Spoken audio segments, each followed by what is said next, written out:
All right, old school NBA fans, self-researched, NBA facts. Got another video for you. As always, thanks to anybody who watches my videos, subscribes to my channel. I really appreciate it. I want to give a special thanks to the real Siberius. Thank you very much, my man, for the super thanks. Much appreciated. In this video here, I'm going over the runner-ups of the 1990s versus the runner-ups of the last 10 years. Somebody in the comments said that, oh, Michael Jordan beat a bunch of weak teams in a weak era in the 90s. Okay, we're going to go right to the heart of that. Let's see how it racks up with today's era, which everybody thinks is so amazing. So let me just say, in my opinion, and I think some people share this opinion, I feel like a team that can maintain a good record and a good rating throughout the regular season, can win at least 3 rounds in the playoffs, has a lot more weight than a team that has a bunch of players that load manage, basically saving themselves for the playoffs, then had the playoff push. To me, that's not even close to as impressive as a team that could do it for an entire regular season and a postseason. Not easy to win 3 rounds in the playoffs when you're in a tough conference. So if you're in an easy conference, probably not that big of a deal. But in a tough conference, it is. Let me just get right into it. In 1990, the runner-up was Portland Trailblazers. They were 59-23. They were the number 4 net-rated team. They were the number 2 seed. The Lakers were actually the 1 seed. So there was even a team better than Portland in the regular season. But of course, the Lakers got upset that year. But it just goes to show you that there's some good teams that lost in the finals. This is not the champions, the teams that lost in the finals. In 1991, this team here was battling Portland Trailblazers again, and these two teams were very good. From 1987 to 1992, these are the only 2 teams to win in the West. Here you go. This is a clip of what was going on in the Western Conference Finals 1991. Toss that Robinson just plucked out of the air from Magic. And Porter guns for 2. Feet on the line. It's 67-58. LA second. Here comes Drexler on the run. To Porter. Lakers good defense. They got back. Drexler. Ooh, does he quit? 5 points to lead. Word from the bench. Tom Hammond reports that they just redid Worthy's taped ankle, nothing wrong. Available, so decided by Mike Dunleavy. Green blocked by Robinson. Handle it well, good pressure. Magic trying to get to the hole. He's there.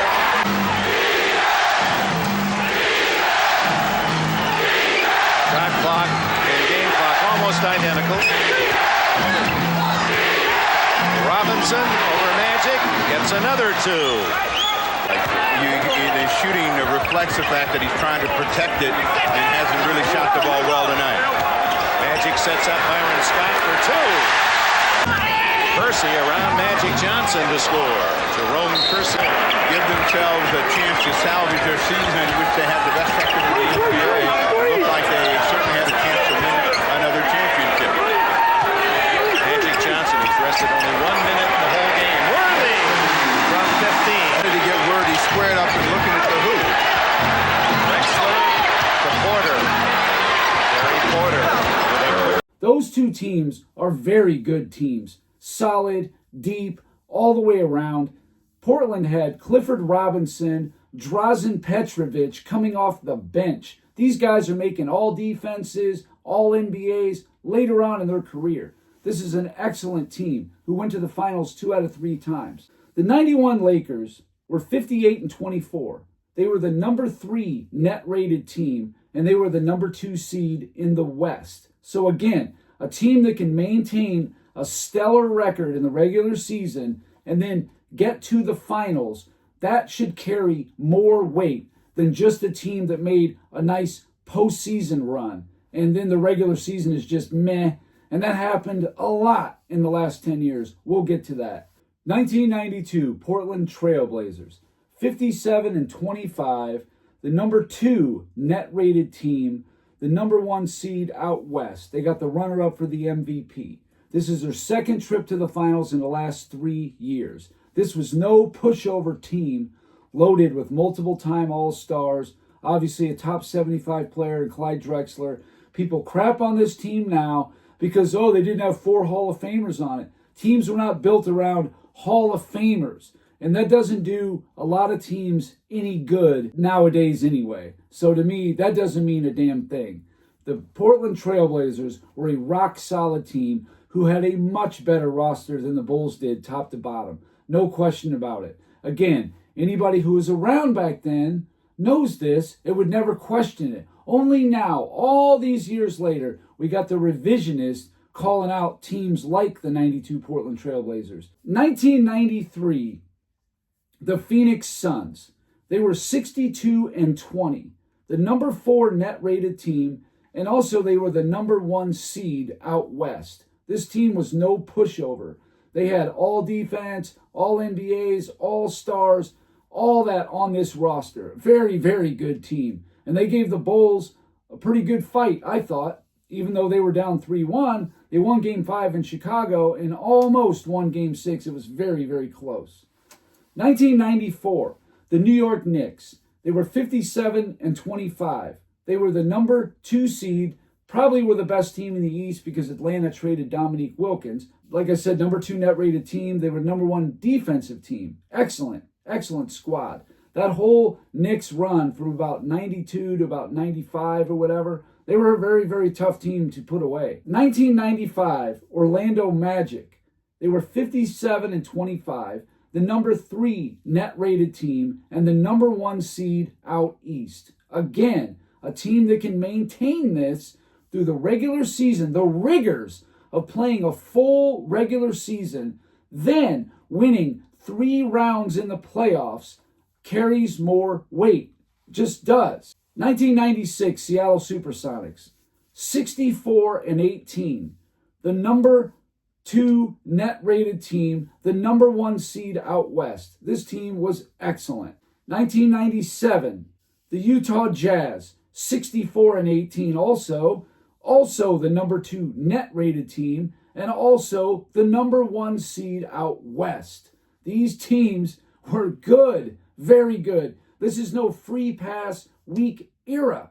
That's the thing that you guys just don't know or don't want to know about the 90s. It was not an easy time of it. Like you guys say, just because there was expansion, it didn't do anything, literally nothing, to weaken any of the teams. It added a couple more franchises that actually was needed because of the influx of the European players that were coming in and so many players that were really good that needed to play more. I've done videos on this before, but just to give a quick example, Detlef Schrempf in 1988, the year before expansion, was 25 years old. You know what he was doing? He was buried deep in the bench on Dallas. He couldn't even get any playing time. 25-year-old Detlef Schrempf. This guy's a multiple All-NBA player. I mean, this is what I'm talking about right there. Kevin Johnson. He was backing up Mark Price, but Cleveland didn't need him. Didn't need Kevin Johnson. That's how ridiculous it was. Reggie Miller in 1988 as a rookie, he wasn't a starter. No. He was backing up what? Chuck Person at that time? Exactly. The league was stacked. And then you started bringing in all these European players like Vlade Divac and Dino Raja and Drazen Petrovic. And there was more and more that kept coming. Sarunas Marciulionis, Arvydas Sabonis, all these guys kept coming in the 90s. And the expansion was actually a good thing. It did nothing to weaken the teams that were already the very good teams. So in 1989, Detroit wins the championship. They lose Rick Mahorn to Minnesota in the expansion draft. It hurt them so bad. What did they do? They repeated as champions. That's how bad it hurt them. This whole watered down is just, it's a joke. It's people that don't know, they have no idea of what it means. They're repeating what the Shannon Sharps and Nick Wrights have to say. That's all this is. You don't even know what happened in that era. You have no clue. Should leave it alone, really. In 1998, LA Lakers were the number 2 seed. They're a 61-21 team, a really good team with 4 All-Stars. But they had troubles. And what's funny is Shaquille O'Neal, as dominant as he was in the early 2000s, he couldn't do anything with the Jazz. And I want to show you a video clip of this was Game 1 of the Western Conference Finals in 1998. And you can see for yourself of what Utah was doing and how they manhandled the Lakers. Yeah, Kobe was only 19 in his second season, but they had Eddie Jones, Nick Van Exel. All three of those guys were all-stars. They were no match for Utah. And everybody craps on Utah all these years later. Well, I don't want to hear it. I'm not interested. Take a look. Making all those shots, but today's afternoon game, just nothing going right for Shaq. No more time to be nervous and hit the boards. We're trailing on the rebounds 13-3. Just play your game. Everything will be fine. We have 3.5 quarters left. Tom? Well, they nearly doubled their shooting percentage. Then roll into their A game for the next 4. They said, oh, play it possible. Malone. Sweeping hook, Karl Malone. Against those guys and abuse them from there. Campbell scored a moment ago. That time he lost it. Taken away by Kobe Bryant. Bryant challenges Ostertag. Nice move. Kobe at the film session. Isley with an matter to open the game. Utah has out-hustled the Lakers here. They're quicker to every loose ball. They're working harder on the board. Isley shooting Equipment ever since. 6 on the shot clock for the Lakers. having to shoot shots, no dunks. They surround him that time. 3. The worst thing is, though, you have to stay and watch Van Exel with the toughness.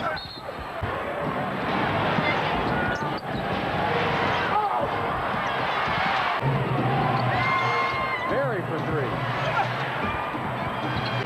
I think Rick Fox would have to get that award.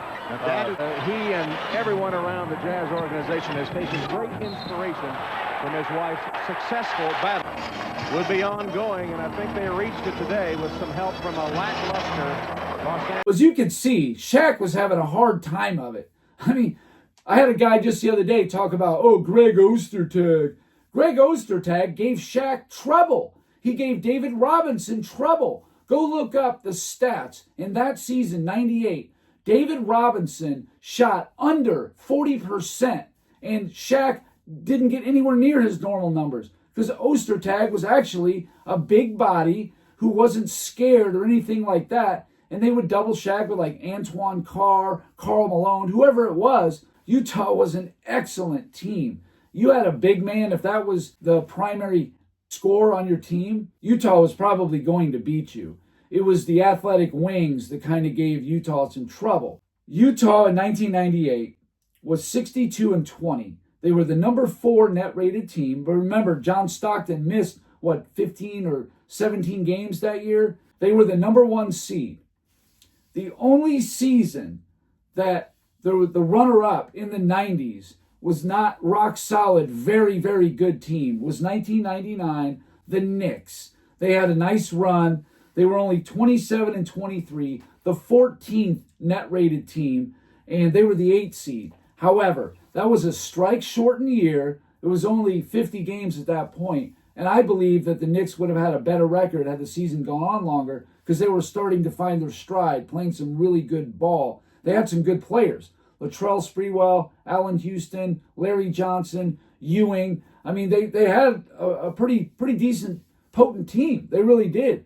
It's just that, it was a strike-shortened year, and it was only 50 games. But even still, that's the one exception to the entire decade.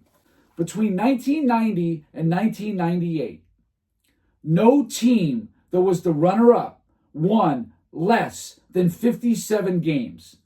No team was less than the number 4 net-rated team, and no team was less than a top 2 seed. You got to understand that is a big deal. There's nobody coming in here just had a hot playoff run. These teams were legit all year long and carried it into the playoffs. It means more. We look at the last 10 years.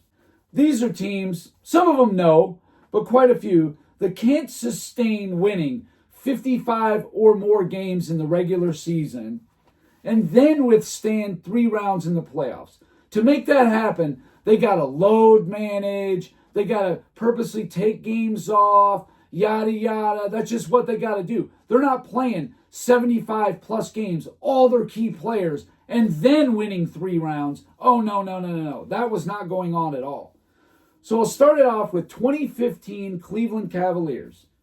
They're 53-29. They're the 5th net rated team. They're the number 2 seed. So right away, already, they're outside the top 4 net rated teams in the NBA, unlike the 90s. 2016, Golden State, obviously, 73-9, the number 2 net rated team, the number 1 seed.